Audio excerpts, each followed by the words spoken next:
Bonjour Arnaud Rousseau. Bonjour Néla Yatros. Merci d'avoir accepté l'invitation de BFM Politique, le rendez-vous d'actualité du week-end, en partenariat avec La Tribune Dimanche. À mes côtés d'ailleurs pour vous interroger, Jules Pécnard, journaliste politique à La Tribune Dimanche. Bonjour Jules. Et Amandine Atalaya, éditorialiste politique à BFM TV. Bonjour Amandine et bonjour chez vous, chers téléspectateurs, puisque je vous rappelle le principe de cette émission. Vous pouvez vous aussi poser vos questions à Arnaud Rousseau grâce au QR code qui s'affiche à l'antenne. Vous scannez avec votre téléphone, vous envoyez votre question et nous la relayons à l'antenne. Arnaud Rousseau, votre syndicat, la FNSEA et les jeunes agriculteurs appellent à des actions à partir de demain. La colère agricole est déjà présente et vous détaillerez dans quelques instants ce qui la ravive, les mauvaises récoltes, des agriculteurs pris à la gorge financièrement et un accord de libre-échange à venir qui les inquiète. Mais d'abord, pour bien comprendre ce qui va Arnaud Rousseau, on l'a vu à l'instant, des actions sont d'ores et déjà menées. Ce soir, en région parisienne, la N118 va être bloquée par les jeunes agriculteurs et la FNSEA. Le trafic sera de fait perturbé. Est-ce le programme pour la semaine qui arrive, une France à l'arrêt ?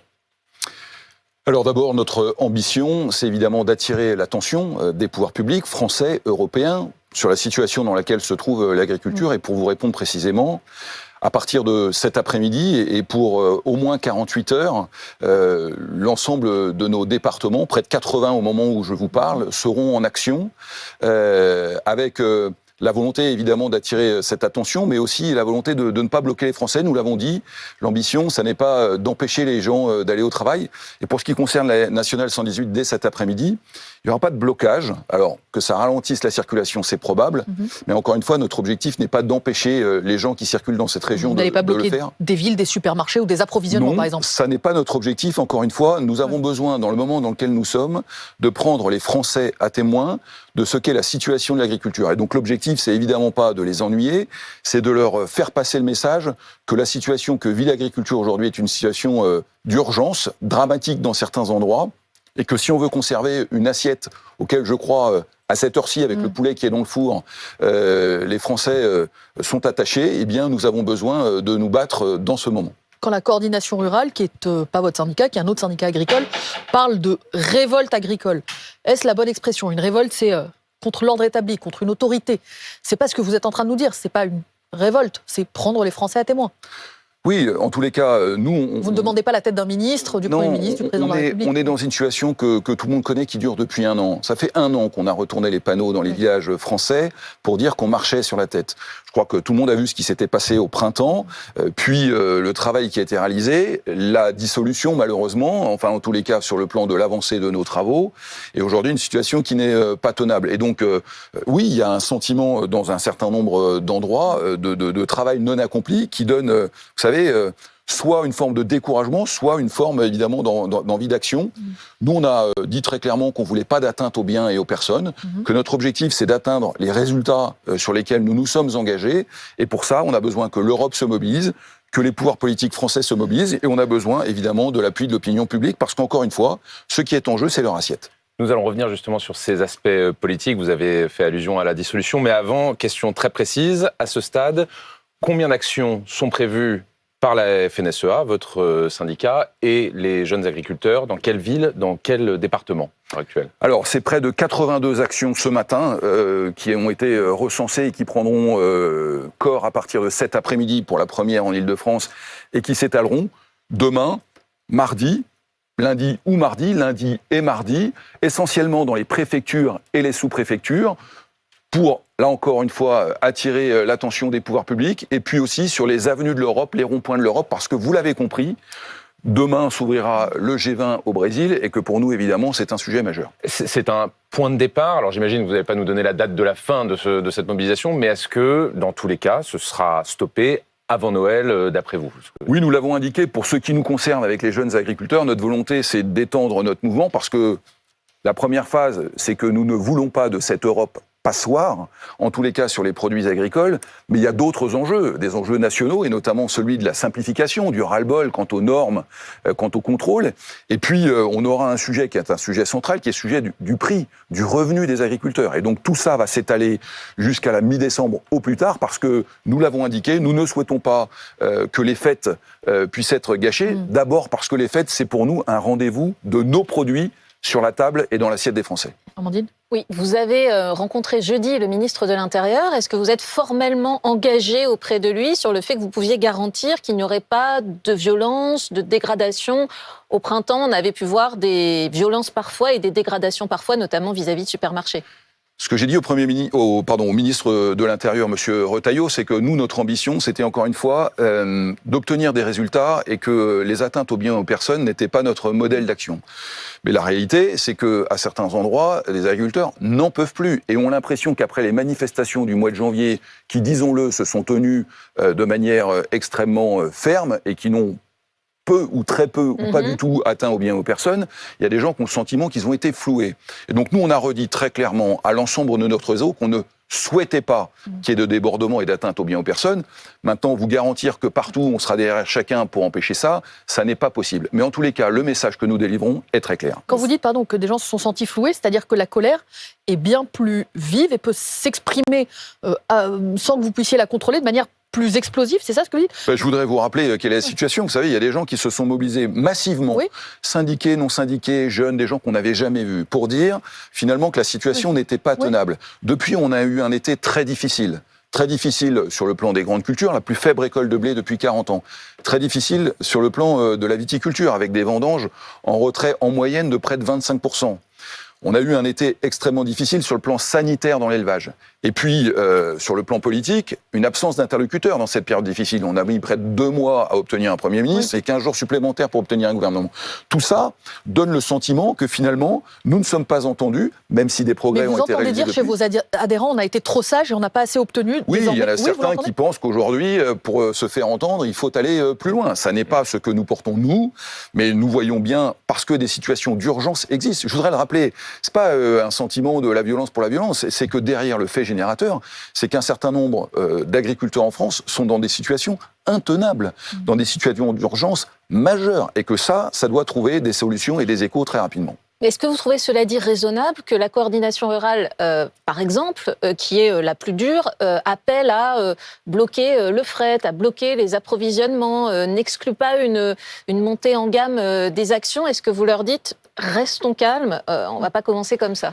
Écoutez, chacun prend ses responsabilités pour ce qui est... Les tracteurs iront jusqu'à l'Élysée s'il le faut. De ma légitimité, il s'agit de la FNSEA en coordination avec le président des jeunes agriculteurs et ses équipes, et que nous sommes extrêmement clairs. Si d'autres ont d'autres modes d'action, veulent utiliser la violence ou, comme je l'ai entendu, veulent affamer, puisqu'il s'agissait d'affamer Toulouse, ça n'est pas notre mode d'action. Écoutez, chacun se définira, mais interrogez-les, je pense qu'ils vous répondront. Arnaud Rousseau, à ce stade, quand vous évoquez cette colère, cette déception par rapport à ce qui a pu se passer il y a quelques mois, en janvier, février, mars dernier, est-ce qu'aujourd'hui vous voyez une mesure, un dossier qui peut apaiser la colère ? Est-ce qu'il suffirait que Michel Barnier annonce une nouvelle enveloppe budgétaire ? Est-ce qu'il suffirait qu'Emmanuel Macron dise qu'il est contre un accord de libre-échange pour que les tracteurs rentrent à la ferme ? Non, vous avez compris que c'est un ensemble de mesures. L'Europe passoire est une mesure. On parlera, j'imagine, du Mercosur. On pourrait parler de l'Ukraine, de la Chine ou de ce qui se passera aux États-Unis. On a évidemment les sujets de simplification et de contrôle, et puis les sujets des revenus. Donc il n'y a pas une mesure miracle qui serait de nature. Nous, ce qu'on avait demandé au printemps et que nous n'avons pas obtenu, en tous les cas, c'est le sentiment des agriculteurs, c'est le changement de logiciel. C'est-à-dire que cette approche qui consiste à dire que notre souveraineté alimentaire est en danger et qu'on a besoin de mettre les moyens politiques, économiques, sociaux pour parvenir à surmonter ce moment difficile, le sentiment, c'est que nous ne sommes pas au rendez-vous. Encore une fois, un certain nombre de points ont avancé, mais beaucoup de choses restent à obtenir. Juste pour avoir peut-être un chiffre, vous dites qu'il y a des agriculteurs qui ont des situations épouvantables aujourd'hui.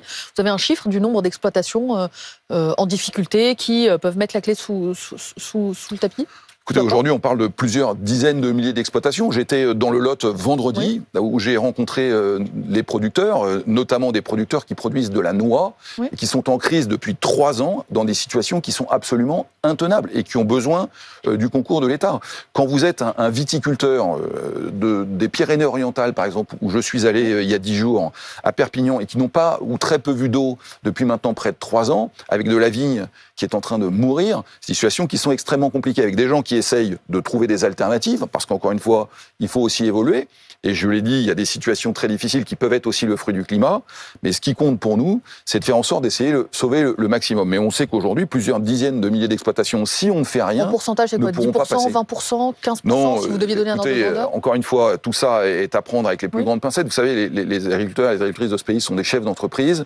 Et on ne peut pas comme ça décréter sur un plateau quels seront ceux qui vont disparaître. Nous, on pense qu'il y a plusieurs dizaines de milliers d'exploitations qui sont en danger, entre 15% à 20% très rapidement si rien n'est fait.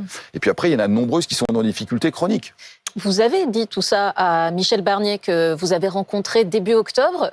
Que s'est-il passé depuis? Est-ce que vous avez perçu un changement, une volonté d'être beaucoup plus efficace de sa part ou pas? Alors d'abord, ce qu'on a observé de la part du Premier ministre, c'est qu'il avait l'intention de reprendre les promesses qui avaient été faites avant lui, et qu'elles se sont traduites pour un certain nombre d'entre elles dans le projet de loi de finances, dans le budget que vont voter les parlementaires. Mais encore une fois, tant qu'il n'est pas voté, voilà. En tous les cas, le signe donné par le Premier ministre de prendre en compte un moment où c'est extrêmement compliqué sur le budget, le cadre budgétaire, chacun le sait. Malgré tout, il a la volonté sur la question agricole d'essayer d'apporter des réponses qui avaient été des promesses, je le redis, et de faciliter la vie d'exploitation. Mais au moment où on se parle, que s'est-il passé depuis octobre? À un moment où on se parle, le budget n'est pas voté, voilà. Et donc sur ce sujet-là, on attend encore une fois les choses très concrètement. Il a aussi été très clair sur le Mercosur. Je pense qu'on y reviendra. Il connaît bien ces sujets. Voilà, donc il est aujourd'hui, me semble-t-il, à l'écoute. Mais encore une fois, ce qui intéresse les agriculteurs, c'est les résultats concrets dans leurs fermes. Et au moment où on se parle, ils sont encore trop modestes. Toute la classe politique s'est emparée évidemment du sujet. Jordan Bardella, président du Rassemblement national, a expliqué que le pronostic vital de notre agriculture était en danger. D'abord, est-ce que vous reprendriez ce terme? Et par ailleurs, quel est le rôle du Rassemblement national là-dedans? On sait qu'ils essaient de s'implanter de plus en plus dans la coordination rurale, donc l'autre syndicat dont nous parlions tout à l'heure. Comment évaluez-vous cette immixtion donc du RN dans le jeu du syndicalisme agricole? Bon, d'abord, le constat que la situation agricole est extrêmement difficile est fait par l'ensemble des partis politiques, RN compris. Est-ce que vous trouvez que c'est trop démagogique, pronostic vital engagé, ce non, langage? Mais moi, sur la sémantique et les expressions, chacun porte les punchlines qu'il veut, comme on dit aujourd'hui. Moi, ce qui m'intéresse, c'est le résultat concret qui sera apporté au monde agricole. Quant à la position du Rassemblement national sur cette question, écoutez, nous l'avons dit à la FNSEA avec les JA, nous avons au sein de nos adhérents des gens qui sont sur l'ensemble de l'échiquier politique. Et donc, il ne s'agit pas pour nous de faire ou d'être le relais de tel ou tel parti politique. Nous avons des revendications très claires. Si le Rassemblement national reprend un certain nombre de nos revendications à son compte, eh bien, nous, évidemment, nous en sommes heureux. Mais ce qui compte pour nous, ça n'est pas d'être supporter de tel ou tel parti. Ce qui compte, c'est, encore une fois, la vision de cette souveraineté alimentaire et comment elle sera portée. Par exemple, on se réjouit que 600 parlementaires aient signé une tribune pour dire qu'ils étaient de tout hostile au Mercosur, venant de tous les partis politiques. Donc, les accointances de tel ou tel syndicat avec les tel ou tel parti politique, ça n'est pas, en tous les cas, notre position à la FNSEA. Nous avons besoin de l'ensemble des parlementaires. Et à ce titre, j'ai rencontré un certain nombre de responsables du Rassemblement national, comme je rencontre de l'ensemble des partis politiques. Vous discutez avec tout le monde dans les partis politiques? Parce que la tribune que vous évoquez, par exemple, a été portée par un élu écologiste. Aujourd'hui, écologiste, insoumis, Rassemblement national, vous venez de l'évoquer, s'ils frappent à votre porte, vous les recevez, ce sont tous des relais d'influence. Écoutez, vous savez, d'abord, ils ont été élus par les Français, ils sont légitimes, ils sont parlementaires, ils votent le budget et les lois, et le rôle de la FNSEA, qui est un corps intermédiaire, c'est-à-dire qui représente une partie du monde agricole, c'est d'être ce relais auprès des parlementaires. Et donc oui, nous voyons tout le monde, ce qui ne veut pas dire qu'on est d'accord avec les idées de tout le monde, mais nous le faisons sur une plateforme d'idées, de souhaits, de volonté d'atteindre des objectifs qui sont partagés avec tous les partis politiques, et si certains sont d'accord avec ces objectifs et qu'ils nous aident, eh bien c'est tant mieux. Vous aviez reçu beaucoup de promesses de la part d'Emmanuel Macron. On se souvient d'ailleurs des images au Salon de l'Agriculture. Gabriel Attal avait voulu s'engager à leur Premier ministre beaucoup sur le dossier. Et puis, ça n'a pas beaucoup avancé, dites-vous. 36% des mesures appliquées pour le moment, c'est ce que vous expliquez dans un document. Est-ce que vous en voulez à Emmanuel Macron d'avoir dissous l'Assemblée nationale? Est-ce que c'est ça le grand problème? Est-ce que c'est pour ça que ça traîne autant? D'abord, on s'était mis au travail au printemps, souvenez-vous, à la fois sur des mesures qui tiennent du réglementaire, donc que l'État peut prendre, un certain nombre de décrets. Ensuite, nous étions mis au travail sur une loi, souvenez-vous, cette fameuse loi d'orientation agricole dont on nous parle depuis 2 ans et demi maintenant. Loi qui est arrivée à l'Assemblée et qui d'ailleurs a été votée en première lecture par les députés. Et ça, c'est précisément à cause de la dissolution. Absolument. On a un report au mois de janvier. Et la dissolution a écarté de facto 2 choses. Alors, reporter tout le volet législatif, et donc on sait aujourd'hui que cette loi d'orientation agricole, dans sa lecture au Sénat, reviendra en janvier, donc on a perdu beaucoup de temps. Mais donc, est-ce que le monde politique a été respectueux vis-à-vis de vous des engagements pris? Parce qu'il savait très bien qu'il vous sacrifiait, vous, les agriculteurs, attendez, notamment. Cette décision, elle appartient au chef de l'État, qui a considéré qu'au regard de ce qu'était le résultat des élections européennes, il souhaitait revenir devant le peuple. Donc moi, vous ne voulez pas particulièrement. commande pas cette décision. Mais encore une fois, c'est la prérogative du chef de l'État. Il a pris cette décision. Je ne suis pour ma part pas un homme politique, et donc j'ai constaté la volonté de repasser devant les Français, dont acte. Ce qui nous a ennuyés, c'est l'absence d'interface, puisqu'avec un gouvernement qui expédiait les affaires courantes pendant tout l'été, nous n'avions quasi pas d'interlocuteurs. Et par ailleurs, ce qui nous a ennuyés, c'est que la question européenne a été totalement obérée. Or, depuis donc le fameux 9 juin au soir, ce sujet européen qui est un sujet central pour l'agriculture française, parce que nombre de décisions, notamment les aspects budgétaires, se décident à Bruxelles. Et vous voyez qu'avant le 9 juin, on ne parlait pas du Mercosur. Personne ne parlait du Mercosur pendant la campagne des Européennes, ni en France, ni dans les autres États membres. Peut-être juste pour préciser à ceux qui nous regardent, c'est le traité de libre-échange avec un certain nombre de pays d'Amérique du Sud. On y reviendra dans quelques instants, c'est un traité qui a vu de dire les termes. Ses fondements se discutaient il y a 25 ans. Voilà, et qui a été rediscuté en 2019 et qui revient de manière récurrente. Mais on va y revenir dans quelques instants. Mais sur la dissolution, ça a quand même renvoyé au calendrier grec, si j'ose dire, un certain nombre de promesses. Le débat budgétaire ne s'est pas fait dans les conditions habituelles. La loi d'orientation agricole renvoyée en janvier. Un nouvel Egalim pour régir les discussions avec les distributeurs qui devaient avoir lieu à l'été. Ça a disparu. Mais c'est la raison pour laquelle les agriculteurs, à partir de cet après-midi, seront à nouveau mobilisés. Oui. C'est le sentiment que... C'est aussi la faute du 9 juin. C'est la faute. En tous les cas, ce serait un peu trop court, la conséquence. Me semble-t-il. Voilà, ça n'a pas facilité l'accélération et la compréhension de résultats importants. Je le redis, la situation d'urgence est telle qu'on ne peut pas attendre trop longtemps. Et je vois bien qu'entre le temps politique et la réalité économique de ce que vivent un certain nombre d'agriculteurs, il y a aujourd'hui un fossé qui est en train de se creuser. On a besoin d'aller vite. Arnaud Rousseau, vous dites 36% uniquement des engagements pris par le gouvernement Attal ont été mis en œuvre. Les équipes de Matignon de l'époque disent mais on en a quand même fait beaucoup et on verra peut-être à l'antenne tout ce qui a pu être annoncé par Gabriel Attal au cours de ces quelques semaines. Alors ça, c'était uniquement entre le mois de février et le mois de juillet. Depuis, Michel Barnier a annoncé un train de nouvelles mesures, des allègements de charges et de fiscalité, un nouveau fonds d'urgence pour les éleveurs, des prêts garantis par l'État à des taux réduits, un contrôle administratif unique.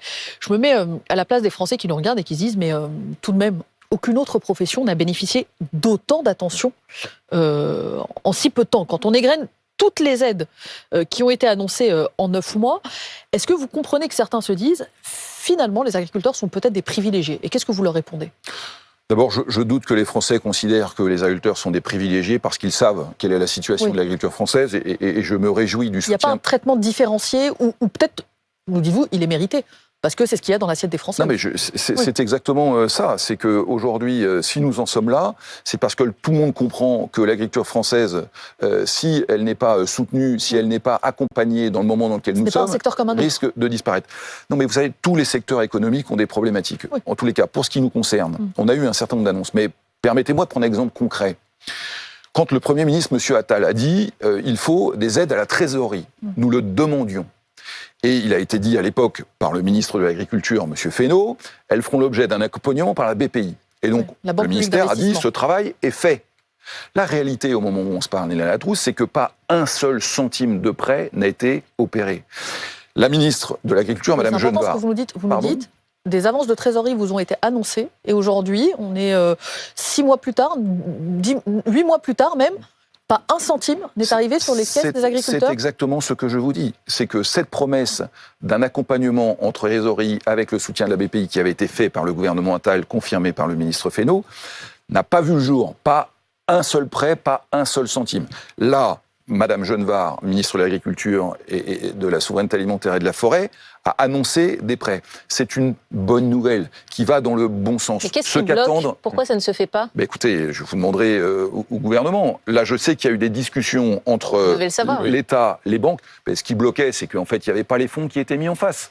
Voilà. Nous, aujourd'hui, ce qu'on a demandé, c'est qu'on puisse avoir des prêts bonifiés dans lesquels l'État accompagne, les banques font un effort, et je veux le souligner. On vous promet des enveloppes, mais finalement qui ne sont pas allouées. Donc là, vous n'avez pas besoin de plus d'enveloppes, mais déjà que celles qui vous ont été promises soient versées, c'est ça ? Absolument. Vous savez, ce qu'attend l'agriculteur qui a un problème de trésorerie, qui ne sait pas comment il va passer l'hiver, c'est d'obtenir ce prêt. Et vous savez, soit il est sur son compte et il peut payer ses factures et il peut commander ce dont il a besoin pour faire fonctionner sa ferme, soit il ne l'a pas. C'est blanc ou c'est noir. Et le reste, ce sont des discussions. Et puisqu'il a déjà eu des promesses au printemps qui n'ont pas été tenues, vous comprendrez qu'il y a une forme de méfiance dans le moment dans lequel on est. Et donc, pour être honnête et objectif, nous avons regardé ce qui avait été obtenu concrètement, et nous considérons aujourd'hui que c'est de l'ordre de 35% qui avait été promis et qui est réalisé. Le reste, je ne dis pas que rien n'a été fait, je dis que c'est sur la table, mais qu'au moment où nous nous parlons, ça n'est pas encore concret. Dans quelques instants, Arnaud Rousseau, vous nous expliquerez pourquoi est-ce que l'agriculture française craint autant cet accord avec l'Amérique du Sud, avec un ensemble de pays d'Amérique du Sud, le Mercosur. Est-ce que c'est le dernier clou sur le cercueil de l'agriculture française ? Vous nous répondrez, on se retrouve dans quelques instants. Arnaud Rousseau. Avec Arnaud Rousseau, président de la FNSEA, le premier syndicat agricole. Une question de Yves qui nous regarde, Arnaud Rousseau. Pourquoi les agriculteurs des autres pays ne manifestent-ils pas ? J'imagine que la question d'Yves fait référence à cet accord, le Mercosur, ce projet de traité avec le Mercosur, traité de libre-échange avec des pays d'Amérique du Sud. C'est vrai, l'hiver dernier, on avait vu des agriculteurs manifester un peu partout en Europe. Pourquoi pas cette fois ? Alors d'abord, cette question d'Yves est une très bonne question. Il ne manifeste pas encore. Et je le dis parce que depuis 10 jours, nous sommes en contact permanent avec nos homologues des autres syndicats européens. Nous sommes réunis dans un syndicat qui s'appelle le COPA et qui siège à Bruxelles, avec aussi les représentants des coopératives. Et je peux vous dire que la semaine dernière, nous avons pris une position commune dans tous les pays d'Europe pour dénoncer cet accord, y compris dans les pays dont les gouvernements souhaitent signer cet accord. Je pense à l'Allemagne, je pense à l'Espagne. Est-ce que ça veut dire que vous manifesterez à Bruxelles, notamment, pour non, vous ça n'est pas prévu. Ça n'est pas prévu à ce stade, mais nous ne nous l'empêchons pas à Bruxelles ou à Strasbourg, d'ailleurs. Mais je peux vous dire qu'il est fort probable qu'un certain nombre d'autres pays européens, en tous les cas sur le plan agricole, se mettent en action dans les semaines qui viennent ou dans les jours qui viennent. Et pourquoi les Français sont les premiers ? Parce que la France est le premier pays agricole européen et que, évidemment, nous sommes les premiers exposés à ce sujet de cette Europe passoire qui, sur le plan du commerce, fait preuve de naïveté, et le Mercosur étant la cerise sur le gâteau, si je puis dire, de ce que nous ne voulons pas déguster comme dessert.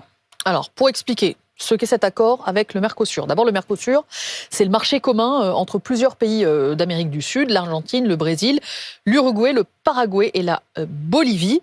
L'idée du traité qui doit être signé, c'est que l'Europe puisse, voilà, on le voit à l'antenne, exporter des voitures et exporter éventuellement du vin, des machines vers cette zone de libre-échange d'Amérique du Sud, et qu'à l'inverse, le Mercosur puisse exporter vers l'Union européenne des produits pas chers comme le bœuf, le sucre, la volaille notamment, volaille agricole, avec des droits de douane préférentiels, voire supprimés. Les agriculteurs français, premier pays producteur en Europe, vous venez de le rappeler, craignent tout simplement l'effacement de ce que l'on produit ici en France.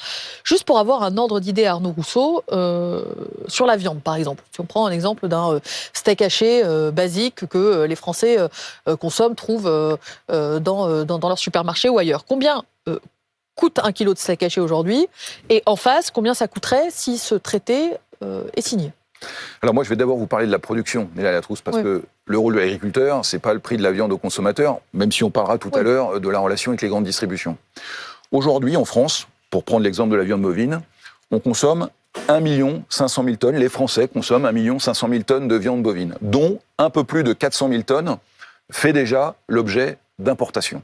Donc au moment où on se parle, c'est près de 25% de notre viande bovine qui est importée. Oui. Notre modèle de production de viande bovine en France, c'est un modèle qui est essentiellement produit avec de l'herbe, dans des prairies. Ça n'est pas le modèle d'autres pays, qui par ailleurs peuvent avoir d'autres modèles, c'est pas un sujet, mais surtout qui sont produits dans des conditions qui ne sont pas autorisées en Europe. Et je voudrais être très concret. Notamment dans un certain nombre de pays du Mercosur, on produit de la viande bovine avec des hormones de croissance. C'est interdit en Europe. Et ce n'est pas moi qui le dis, c'est une enquête de la Direction générale de la santé européenne qui est parue la semaine dernière et qui dit que des traces d'une hormone qu'on appelle l'œstradiol 17 bêta a été retrouvée dans de la viande d'importation. Bien, vous voyez, ça pose un problème. Oui, mais on l'importe déjà, c'est ce que vous dites. C'est déjà le cas. On l'importe déjà. D'abord, on n'est pas d'accord depuis le début pour importer des produits qui ne correspondent pas à nos standards européens. Ce que je veux vous expliquer, c'est que ça n'est pas un problème de commercer. Et je voudrais pas qu'on tombe dans la facilité de dire il faut fermer les frontières, on ne fait plus de commerce. D'abord parce qu'il peut y avoir des intérêts offensifs de toutes parts. Ensuite parce qu'aujourd'hui, par exemple, l'Europe a besoin du soja brésilien pour peu qu'on vérifie qu'il ne soit pas déforestant. Et il n'y a pas de traçabilité au moment où on se parle. Ce qu'on veut, c'est un commerce qui soit fair. Et nous, ce qu'on dit, c'est que, et je veux être très clair, parce que j'entends ou je lis des choses qui laisseraient à penser qu'on peut y avoir une forme de négociation. Sur le volet agricole du Mercosur tel qu'il est proposé, pour nous, c'est non. Il n'y a rien à améliorer, vous dites. C'est pas non, mais oui, peut-être, c'est non. Non, mais il n'y a rien à améliorer, vous dites, c'est non. Cet accord agricole tel qu'il est aujourd'hui, c'est non. Voilà. Oui, mais tel qu'il est aujourd'hui. Donc c'est là-dessus. Mais non, mais tel qu'il est aujourd'hui. Oui. Si demain on nous explique qu'on a un accord dans lequel il y aura à la fois le respect des accords de Paris, à la fois la traçabilité, pas de matières actives qui sont interdites en Europe, ne nous fermons pas la possibilité de faire du commerce mais vous savez... avec le Brésil ou avec d'autres pays du monde. Et la France en a besoin, je le redis, y compris parce que nous avons des intérêts offensifs quand on parle des céréales, quand on parle des produits laitiers, quand on parle des vins et des spiritueux, mais ne le faisons pas dans des conditions qui ne respectent pas le cadre qu'on impose aux Européens. Nous ne voulons pas d'une agriculture importée qui ne reste pas nos standards. N'importons pas l'agriculture dont nous ne voulons pas. Et dans le même temps, je vous écoute assidûment, Arnaud Rousseau, vous dites 1 500 000 tonnes aujourd'hui de viande consommée en France. Là, on parle d'un accord qui porterait sur à peine 100 000 tonnes de viande. Non mais attendez, oui, cumulatif, à droit nul. Dans des conditions de production qui ne respectent pas nos standards. Et ce qui est important, c'est de regarder l'effet cumulatif. Non, mais ça, c'est l'argument qui nous est opposé en disant, mais que ce soit 99 000 tonnes de viande bovine ou 180 000 tonnes de poulet, c'est une goutte d'eau, plus de l'éthanol, plus du maïs. Mais le sujet, c'est la goutte d'eau, plus la goutte d'eau, plus la goutte d'eau, qui rendent les choses imbuvables. Voilà. Et encore une fois, ça pourrait être même 10 tonnes si c'est produit dans des conditions qui ne respectent pas le cadre. Moi, je suis désolé, mais au moment où nos auditeurs, les gens qui regardent cette émission sont à table le dimanche, peut-être en train de manger un poulet en famille, je doute qu'ils aient envie d'un poulet aux hormones avec des antibiotiques accélérateurs de croissance. La flavomycine, par exemple, interdite en Europe depuis 2006, qu'on continue à faire entrer, que l'Europe ne contrôle pas, qu'elle contrôlera peut-être à partir de 2026. Eh bien, je suis désolé, mais ça, pour nous, c'est non. Et moi, j'ai cru comprendre que les Français nous soutenaient sur ce sujet. Donc, oui à faire du commerce, pour peu qu'il soit loyal, non à ce type de pratique. Même le président de la République est d'accord avec vous, c'est-à-dire qu'il est très opposé à ce traité, il le dit, mais vous savez que le combat est très mal engagé néanmoins, parce que la France, au niveau européen, est isolée dans son combat contre le Mercosur. Il y a beaucoup de pays qui, pour des raisons industrielles, le souhaitent, pour expliquer à ceux qui nous écoutent, comme par exemple l'Allemagne, l'Espagne ou l'Italie. Si ce traité est malgré tout signé, parce que la France est trop seule, est-ce que c'est un test pour le leadership de la France en Europe? Est-ce que ça veut dire que nous avons perdu le poids que nous avions avant? Il faut rappeler qu'aucune décision importante concernant un traité européen n'a été prise avant si la France s'y opposait. Amandine Atalaya, au moment où nous sommes, il n'y a pas d'esprit de recul et on veut mener la bataille. Certes, ce sera sûrement très difficile, mais voyez-vous, pour nous, c'est une question de survie. Et moi, j'entends que d'autres pays aient des intérêts offensifs. Vous parliez des voitures, de l'industrie, des machines-outils, peut-être des technologies. je l'entends. Mais pour les agricultures européennes, c'est pas possible. Je vous l'ai dit, tous les agriculteurs européens sont alignés. Mais la question concrète, c'est que pouvons-nous faire ? Très bien, on vous entend, mais que peut faire Emmanuel Macron pour bloquer ce texte alors ? Écoutez, d'abord, tenter de convaincre un certain nombre d'autres États membres européens. L'Italie, à ce stade, n'a pas encore donné sa position. L'Espagne et l'Allemagne ont dit très clairement qu'ils souhaitaient que cet accord soit signé, mais l'Italie n'est pas très claire encore, et peut-être pourra-t-on la ramener vers nous. Idem pour la Pologne. En tous les cas, c'est ce travail de conviction qu'il faut faire dans les semaines qui viennent. Je le dis aussi parce que en Allemagne, nous voyons bien que la coalition est en train de modifier les lignes politiques. Donc ce combat, nous devons le mener. Si l'Europe décidait d'arbitrer la France, vous avez raison de dire que ce serait une première. Pour le moment, nous sommes dans la bataille. Donc je ne me positionne pas dans cette option. Mais si, au terme de la bataille, l'Europe devait s'asseoir sur la position de la France, ce serait inédit. Vous l'avez dit, et je crois que ce ne serait pas une bonne nouvelle pour la construction européenne, parce que moi, je voudrais rappeler une chose. Je voudrais rappeler que la construction européenne, c'était le marché unique, c'était le marché intérieur, c'était la compétitivité, c'était l'harmonisation des conditions fiscales, sociales, environnementales en Europe. Tout ce qui tout ce que promeut cet accord, c'est le contraire. Moi, il me semble que de détruire cette vision commune européenne. Et je rappelle que la FNSEA est pro-européenne, mais pas une Europe qui est d'une naïveté totale et qui ouvre ses frontières. Une Europe qui nous construit un avenir commun, au moment où on voit bien que sur le plan géopolitique, l'Europe va avoir besoin de se resserrer. Et donner le signal que la France, finalement, serait arbitrée, me paraît extrêmement dangereux, même si je respecte, encore une fois, la place de nos autres partenaires européens. Question complémentaire là-dessus. Vous disiez, vous parliez de la construction européenne, elle s'est aussi faite par des coups d'éclat, comme le général de Gaulle avec la politique de la chaise vide. Est-ce que dans les années 60, est-ce que le président de la République, dont on sait en plus la situation politique difficile au plan national, est-ce qu'il doit aller jusqu'à en faire de même dans son bras de fer sur le sujet du Mercosur, c'est-à-dire appliquer la politique de la chaise vide? Écoutez, c'est sa responsabilité, et encore une fois... Est-ce que vous l'appelez à le faire? Non, mais nous, on a mobilisé l'ensemble des pouvoirs publics français. Moi, je me réjouis de voir que le président de la République a été très clair pour dire « nous ne signerons pas cet accord en l'état ». Je crois que le Premier ministre a été extrêmement clair, le gouvernement aussi. Le monde agricole l'est, les parlementaires de tous bords politiques le sont, et l'opinion publique est avec nous. Écoutez, il n'y a pas tant d'occasions en ce moment en France d'avoir une telle unité nationale sur un sujet. À vous entendre, s'il n'y a pas de minorité de blocage en Europe suffisante pour bloquer cet accord, on vous appelez même à ne pas appliquer cet accord si jamais il est signé, malgré nous. On doit désobéir. Attendez, encore une fois, vous poserez la question au gouvernement français.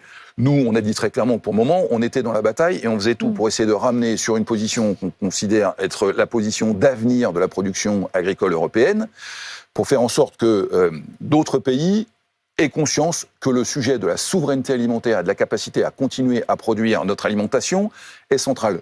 Juste un chiffre, 50% de notre alimentation en France aujourd'hui est déjà importée. Que se passera-t-il le jour où, pour une raison que nous ignorons aujourd'hui de géopolitique, on se retrouvera en difficulté? Je crois que ça n'est pas responsable de jouer ça. Maintenant, je ne crois pas que la France ait envie d'être celui qui scie la branche européenne sur laquelle nous sommes collectivement assis. Mais enfin, force est de constater qu'il faudra mener bataille. Et cette bataille, pour la gagner, il faut l'engager. En France, je crois que nous sommes tous très alignés. Maintenant, faisons la bataille pour convaincre nos partenaires. Pour ce qui concerne la FNSEA et ses partenaires agricoles, nous avons mené cette bataille. Nous avons une position commune qui, encore une fois, est opposée. Je le dis, le syndicat espagnol est opposé, le syndicat allemand est opposé. Faisons en sorte que nous soyons capables de convaincre des chefs d'État et de gouvernement de nous rejoindre sur cette position. Arnaud Rousseau, question un peu provocatrice de Thierry qui nous regarde. Si tout se passe au niveau européen et si en France tout le monde est d'accord, pourquoi prendre en otage les Français, vous dit-il, et non les institutions européennes? Je pense que Thierry réagit au fait que vous ayez dit qu'il n'y aurait pas de manifestation à Bruxelles, enfin peut-être pas à ce stade. Non, mais encore une fois, d'abord, je voudrais dire à Thierry et à tous ceux qui nous écoutent que notre objectif n'est pas ni de bloquer, ni de nuire, ni d'ennuyer. Oui. Je viens de vous le dire, nous avons une unité nationale, encore une fois, peu commune, sur un sujet sur lequel, je crois, nous avons envie de nous battre. Et donc, évidemment, notre cible sur ce sujet de l'Europe passoire, c'est Bruxelles. Vous avez compris que nous avions d'autres sujets. Mais ça commence par le blocage de la N118, alors que vous aviez dit pas de blocage. Non, mais ils sont en droit de douter sur le fait d'être finalement Je vous explique les raisons pour lesquelles la FDSEA d'Île-de-France a choisi la nationale 118. C'est parce qu'il se trouve qu'elle est au pied de Villacoublay, et que Villacoublay, c'est l'aéroport duquel décolle le chef de l'État quand il va là-bas. Et il se trouve qu'il est parti hier parce qu'il a prévu un passage en Argentine. Je redis que la nationale 118 ne sera pas bloquée, puisqu'il y a une voie sur le côté que je suis moi-même allé reconnaître, et qui fait qu'on continue à circuler. Mais on a besoin de faire passer des messages, Amandine Atalaya. Et ce message, c'est qu'au moment où le chef de l'État a quitté la France pour aller au G20 au Brésil, il faut qu'il soit conscient que nous sommes derrière lui pour pas qu'il y ait d'esprit de recul et pour qu'on obtienne des résultats. Arnaud Rousseau, vous dites à plusieurs reprises depuis le début de cette émission, l'opinion publique nous soutient, les Français connaissent nos difficultés, nous soutiennent, comprennent notre combat. Au fond, si l'accord avec le Mercosur entrait en vigueur, il y aurait certes des productions d'Amérique du Sud sur nos étals, mais les consommateurs, vous pouvez aussi leur lancer un appel et dire consommez français. Vous ne leur faites pas confiance. Vous pensez que si cet accord est signé, les consommateurs iront massivement se jeter sur les productions d'Amérique du Sud ? Alors, je ne le crois pas, non. Mais il y a un sujet sous-jacent qui est l'étiquetage et l'origine des produits. Voyez-vous, pour la viande bovine, c'est une obligation aujourd'hui, mais pour tout un tas de produits, ça n'est pas une obligation. Et merci de me tendre la perche, mais nous sommes aussi très favorables à ce que dans tous les produits, qu'ils soient bruts ou transformés, on puisse travailler sur l'étiquetage pour que le consommateur puisse acheter en connaissance de cause un produit qu'il souhaite consommer. Et je le dis aussi, on peut, en toute... avec volonté, acheter des produits italiens, espagnols, qui sont de qualité. Donc ne laissons pas penser non plus qu'il n'y a que les Français qui travailleraient correctement, mais simplement, je crois que le consommateur veut le faire en connaissance de cause. Et si certains consommateurs veulent acheter du poulet brésilien, ben écoutez, ils seront libres de le faire. Je n'avais pas compris que c'était ça leur volonté. On en a parlé, Michel Barnier, Premier ministre. Est-ce que c'est un allié pour vous, compte tenu de son parcours ? Il a été ministre de l'Agriculture, il a été ministre de l'Écologie, il a été commissaire européen. Est-ce que vous voyez en sa personnalité, en son parcours, le fait qu'il puisse être peut-être un meilleur défenseur de vos intérêts que ses prédécesseurs ? Bon, d'abord, le constat, c'est que le Premier ministre, M. Barnier, connaît bien le fonctionnement des institutions européennes. Et dans le moment dans lequel on est, avec la bataille qui s'engage, évidemment, c'est un atout d'avoir quelqu'un qui connaît bien les arcanes et le fonctionnement des institutions européennes, y compris des équilibres politiques et des endroits où il faut appuyer pour essayer de faire avancer le dossier. Donc, c'est un avantage. Il se trouve que, par ailleurs, M. Barnier a été ministre de l'Agriculture il y a maintenant une quinzaine d'années, mais qu'il connaît les grands enjeux de l'agriculture française, et ce qui ne nuit pas. Ensuite, il a eu des propos, me semble-t-il, très clairs, y compris encore il y a 48 heures, sur sa volonté d'accompagner l'agriculture. Il a des marges de manœuvre ? Ça, c'est le sujet. Évidemment, le sujet budgétaire, le sujet européen. Je ne connais pas, en tous les cas, il me semble qu'il est mieux placé que moi pour connaître ce que sont les marges de manœuvre, et surtout comment il veut rendre ses arbitrages. Ce que je constate jusqu'à maintenant dans la situation difficile dans laquelle se trouve la France sur le plan budgétaire, c'est que la ministre, Madame Genevard, a plutôt été accompagnée pour gagner ses arbitrages auprès du Premier ministre. Et pour nous, c'est plutôt une bonne nouvelle. Un autre sujet, Arnaud Rousseau, c'est aura-t-il le temps, Michel Barnier, de mener à bien ces dossiers ? Parce que le Rassemblement national, par exemple, dit qu'il n'est pas complètement opposé à l'idée de faire une motion de censure après le budget. La gauche, pareil, est favorable à une motion de censure aussi vite que possible. Est-ce que vous souhaitez qu'il reste pour avoir une vision pérenne de ces dossiers ? Et vous dites à ceux qui voudraient des motions de censure, laissez-nous travailler. Non, mais d'abord, le président de la FNSEA, que je suis modestement, n'a pas la main sur les parlementaires, sur les objets de motion de censure. Nous, ce qu'on dit depuis... Non, mais vous pouvez lancer des appels. Non, mais vous inquiétez pas, je vais être très clair. Nous disons que depuis le début de l'année, un certain nombre de promesses qui nous ont été faites n'ont pas été tenues. Notamment cette loi d'orientation agricole, dont je rappelle qu'on nous en parle depuis 2 ans, oui. Qui avait été votée, donc même si on la considérait comme incomplète, en tous les cas, elle avait un certain nombre d'éléments qu'on voulait voir validés, et qu'elle était suspendue. Là, le Premier ministre nous a dit, on la reprendra sans délai, c'est ce qu'il a dit, mais sans délai sur le plan législatif, c'est pas avant le mois de janvier. Et vous voyez bien là encore le décalage entre la compréhension par l'agriculteur et la réalité du temps législatif, puisque ça arrivera rapidement après la fin du projet de loi de finances. Si M. Barnier parce que son gouvernement serait démis après une motion de censure. Voyez un autre Premier ministre qui ne reprenait pas les éléments, pour nous, ce serait à nouveau des délais, une incompréhension, et vous voyez bien le Donc degré d'urgence. vous avez besoin de stabilité, vous le dites clairement. Oui, mais nous, on a besoin que des décisions soient prises. Encore une fois, les parlementaires décideront de ce qu'ils souhaitent faire. Nous, on a besoin de décisions du gouvernement, que ce soit celui de M. Attal avant, que ce soit celui de M. Barnier aujourd'hui, pour que les réalités des cours de ferme, qui sont d'une urgence absolue, comme je l'ai indiqué, puissent voir des solutions apportées. Je vous ai donné l'exemple du prêt qui me semble assez parlant. Oui. Il y a d'autres mesures qui sont attendues. Mais pardon, je vais me permettre de vous demander d'être encore plus clair, Arnaud Rousseau. Si Michel Barnier était renversé par une censure et que nous vivions le même scénario que celui de l'été dernier, c'est-à-dire plusieurs semaines d'un gouvernement démissionnaire, plusieurs jours pour trouver le nom de celui qui entrerait à Matignon et plusieurs jours encore pour composer un gouvernement, pour vous, ce ne serait pas une bonne chose. Ah ben voire non, ce serait une catastrophe. Non seulement pas une bonne chose, mais une catastrophe. Et mon propos n'est pas politique, c'est pas un propos de soutien à M. Barnier ou quel que soit. L'été qu'on a passé avec l'absence de responsables gouvernementaux à l'action, c'est-à-dire des gens qui étaient dans leur bureau pour expédier les affaires courantes, a été une catastrophe. Je rappelle que si nous avions eu un gouvernement normal, les ministres de l'Agriculture auraient été sur le terrain tous les 2 jours. Ça n'a pas été le cas. Il n'y avait personne en face. Je crois que c'est vrai pour l'agriculture, je crois que c'est vrai pour d'autres. Ce qui est attendu du gouvernement, c'est qu'ils agissent. Ce que nous attendons des parlementaires, c'est qu'ils agissent. On parle de la pérennité donc de ce gouvernement. Là, son prochain horizon, c'est l'adoption du budget. Dans le cadre des débats, il y a eu l'adoption d'une taxe sur les importations de bovins grâce à un soutien de la gauche et du RN. Est-ce que vous demandez à Michel Barnier de garder le principe de cette taxe dans le budget? C'est un amendement symbolique si le Mercosur venait à signer avec l'Union européenne ce traité de libre-échange. Oui, enfin, en tous les cas, tout ce qui concourt, d'abord, je le redis, parce que dans le projet initial, il y a un certain nombre de mesures qui ont été reprises par le Premier ministre et qui vont dans le bon sens, et on s'en réjouit, pour peu qu'encore une fois, ce soit voté à terme.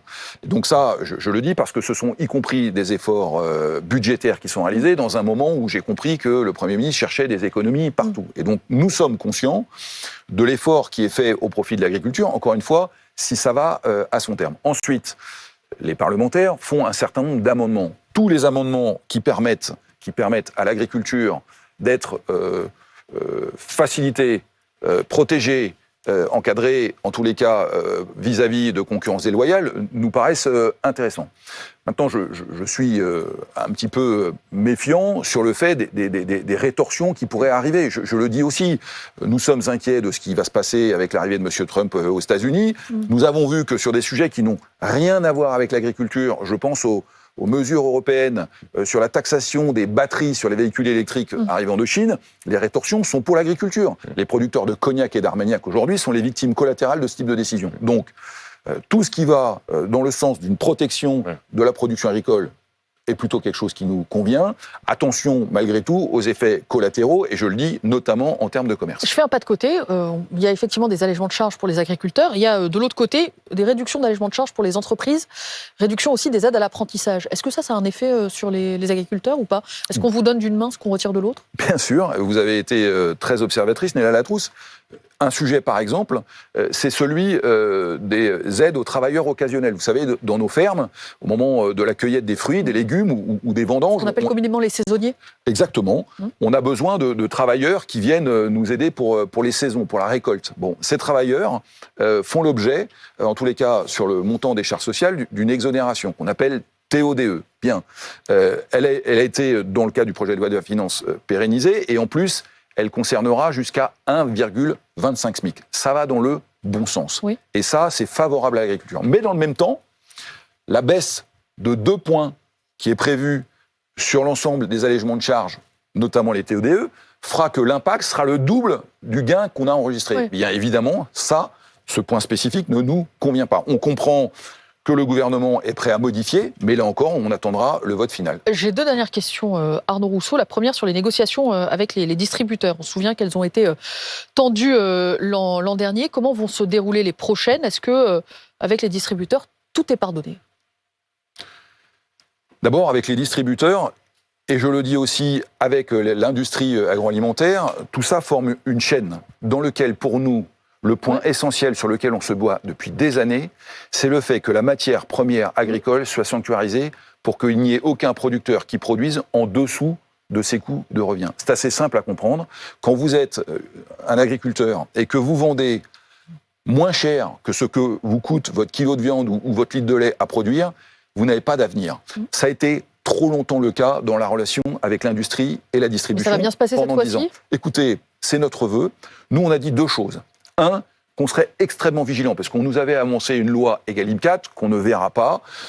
Nous, on dit deux choses. Un, pas question qu'on touche à la matière première agricole et qu'on sera d'une vigilance totale. Et tous ceux qui, de près ou de loin, essaieront de contourner, nous verrons en phase 2. Et je le dis notamment pour les négociations qui auront lieu dans un cadre européen qui a pour objectif de contourner l'achat, en tous les cas pour les produits agricoles français. Et la deuxième chose, c'est qu'on a besoin que la négociation se construise en marche avant. Ce qu'on souhaite, nous, c'est que l'industrie agroalimentaire négocie avec les organisations de producteurs pour qu'ensuite, elle puisse aller négocier avec la grande distribution et faire en sorte que cette construction du prix en marche avant permette encore une fois la garantie aux producteurs de la juste rémunération de leurs produits. J'allais vous poser une question rapidement, mais on dit que je n'ai pas le temps. Est-ce que les prix, plus cher, moins cher, oui ou non ?